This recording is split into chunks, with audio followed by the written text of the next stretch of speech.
it's Suri, so welcome back to my channel.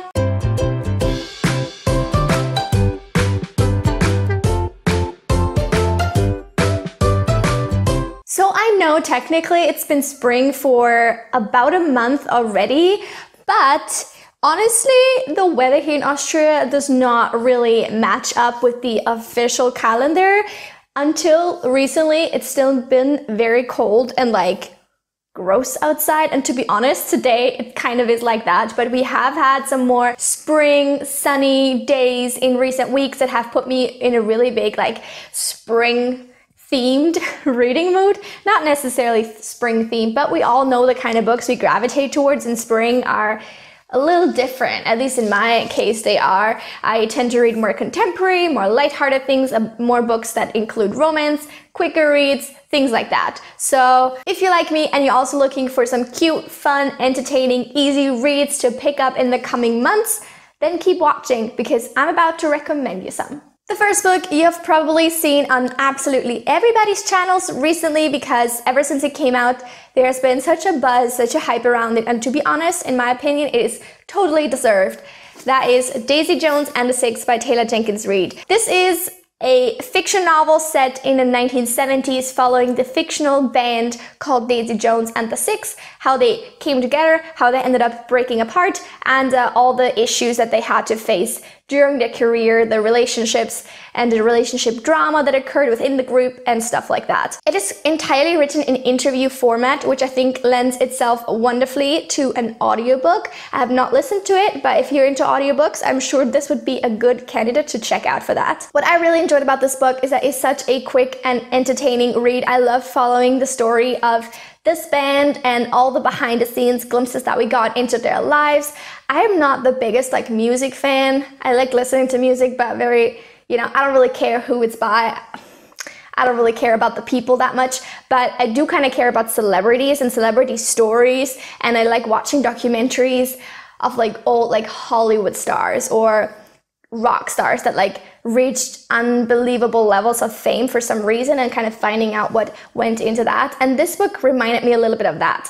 It really felt like kind of like a documentary, especially since it's in this interview format in the present time kind of the people like looking back at the 70s. So to me, this was a perfect setup for a really fun book, one that I would enjoy immensely, and that is in fact what happened. So I think this is a perfect book to pick up in spring. It's quick, it's easy, it's not too deep, but it's also really entertaining, and there's a lot of drama happening that you can get involved in if you care to do so. So I definitely recommend this one. Even though Daisy Jones and the Six definitely has some contemporary vibes to it, it isn't contemporary because it's obviously set in the 70s, but this next book is set in the present, and I found it very entertaining as well. That is My Not So Perfect Life by Sophie Kinsella. This is a book, I believe this came out about 2 or 3 years ago, and I haven't heard too many people talk about it.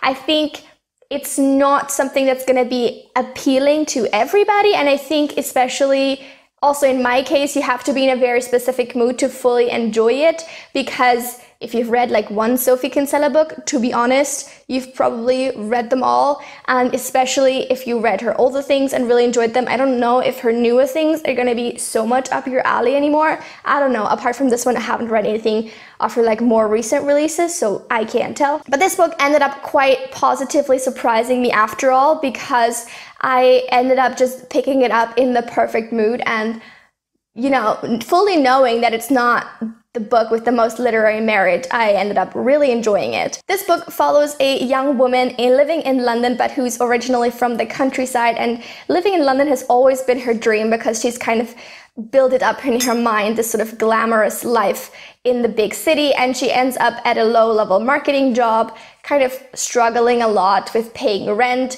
and kind of still trying to outwardly project this image of like her life in London being everything that she's actually cracked it up to be. She has this really awesome like cool looking Instagram feed where she posts about like quirky and awesome places in London as if she actually like frequents those places and does all these cool things, even though she doesn't have the money to actually do it. But she's actually quite talented at her marketing job, except that her boss Demeter doesn't really recognize it. She doesn't really give her employees the time of day, and everybody kind of hates her, and things transpire in a way that this girl called Katie is actually let go from her job, and she has to return to her parents' farm in the countryside to work there at their new like glamping business adventure that they have embarked on. And one day her old boss shows up at that place. There's also a romance involved with a high-level marketing guy at the firm that she worked at, but it's definitely a little bit more in the background, especially compared to other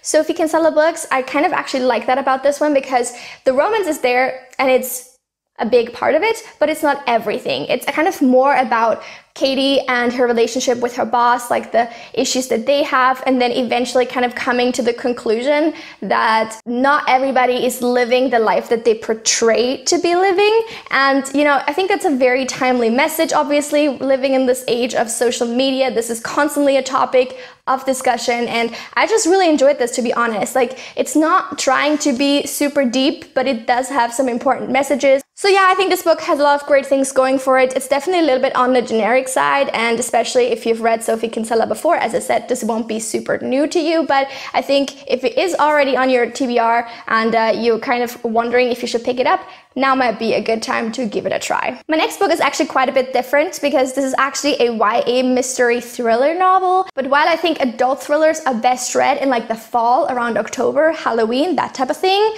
YA thrillers are actually perfectly suited to spring and summertime, because there's something light about them. They're kind of guilty pleasures almost, and they just, in my case at least, transport me back to like my high school days and just chilling with your friends and all the drama that comes from that. So I don't know, to me they have a distinct vibe of spring, and so I thought I'd recommend you one that I've recently read, and that is Neverworld Wake by Marisha Pessl. This follows a group of now college students that used to be very close friends in high school, but after graduation, the main character's boyfriend, also part of this group, passed away mysteriously, and they haven't really talked about it in the group. Everybody seems to not be telling the full truth about it. And about 1 year after this death, the main character, Beatrice, decides to reunite with her friends to try and finally figure out what actually happened that night that he died. And as they are on their way home from a concert, they get into a car crash and end up dying. All of them, essentially. Except not really, because it turns out they're actually stuck in that 1 second of time before all of them actually passed away. And this is called Neverworld Wake. So they're stuck in this limbo world between life and death, and they are told by a keeper of that world that what they need to do is decide, vote between themselves, who of them gets to survive, and it's only one person, everybody else is going to pass away. And until they have made that decision and cast the vote, they will be stuck in this world, reliving the same day over and over again. The premise sounded very interesting to me right off the bat. It's definitely been done before, this sort of living the same day over and over again type of thing, but honestly, I really liked this particular iteration of it. The characters' reactions to being stuck in this limbo seemed very realistic to me, and in the end, it takes them quite a long time to actually decide to finally do something about the predicament, because at first they don't really believe that this is actually happening to them. I really enjoyed the slow unraveling of the case, as this group of teenagers essentially is stuck in this world and trying to figure out what happened to Beatrice's boyfriend. And there's definitely some twists and turns along the way. I thought the ending was a little bit predictable, but also not as much as I had thought it would be. So overall, I ended up really enjoying this book. I think I gave it 4 stars at the time. It's definitely one of the better YA mystery thrillers that I've ever read, and I definitely recommend it. You're probably tired of hearing me talk about this book, but I'm sorry, I have to mention it again. Josh and Hazel's Guide to Not Dating by Christina Lauren is a romance book that I picked up last month and endlessly enjoyed. It follows Josh and Hazel that have known each other since they were pretty young, in high school and in college, but Hazel has never really presented herself to Josh in the best image, at least in her opinion, so they've never really clicked. But as adults, they meet again and decide to be just friends, basically, but set each other up on a string of blind dates that they go to together as sort of a double date. And it turns into, obviously, a romance. And it's, in my opinion, one of the cutest, funniest, best written romances I've ever read. I love that it is steamy, it's romantic, it's cute. The characters have so much chemistry and they truly have become my favorite fictional couple ever. I will probably reread this book a bunch of times before I die, probably like every summer or spring or something like that, because I just think it's such a good book to pick up this time of year, or even like a bit later in summer when you're on the beach. Although, I don't know, maybe I want to be alone for reading all those steamy scenes. Either way, this is a fantastic book and I recommend you pick it up. And my last book that I wanted to recommend for you in this video is Erotic Stories for Punjabi Widows by Bally Kaur Jaswal. This book definitely sounds a little steamier than it actually is, but I was super impressed by how creative and different it was, and I overall really enjoyed it. This book is set in London and it follows a young, modern Indian girl that comes from a pretty traditional background, and she gets a job at the Punjabi Women's Center, or just the center of the community there, I think. I can't remember precisely, but she gets a job there teaching English to older Punjabi Indian women. At least that is what she believes that this job entails. In fact, when all the old ladies show up, it turns out that they kind of just want to share the erotic stories that they have written about like their fantasies, about their real experiences, kind of showing and sharing this quite private side of themselves that they haven't really been able to express previously. And she's quite taken aback, but eventually she ends up supporting them in their new like budding writing careers. This is honestly one of the quirkiest books I've ever read because it's just so different and out there. You do have to suspend your disbelief a little bit because honestly, I'm not sure I buy into this idea that these old like traditional women would just come out and like talk about their erotic fantasies so openly. The best part though is that you actually get to read the little erotic stories that they write within the book. So there are some steamy moments and it's quite fun, this like entire book brought together. There's some elements of a mystery in this book as well that I wasn't the biggest fan of because to me they felt a little bit out of place, but overall I really enjoyed this. It was definitely very entertaining and I think this is one of the most underrated contemporaries ever. So if you come across this, I definitely recommend picking it up. It's a lot of fun, and especially now in the springtime, all those steamy romantic things happening, I think you will really enjoy it. And that is it for my little spring recommendations video. Hope you guys enjoyed this. If you have any other books that you would highly recommend to be read in spring, leave them in the comments down below. And also please don't forget to like and subscribe. I upload every Tuesday, Friday and Sunday, and I would love to see you back soon with another video. Until then, have a lovely week. Bye!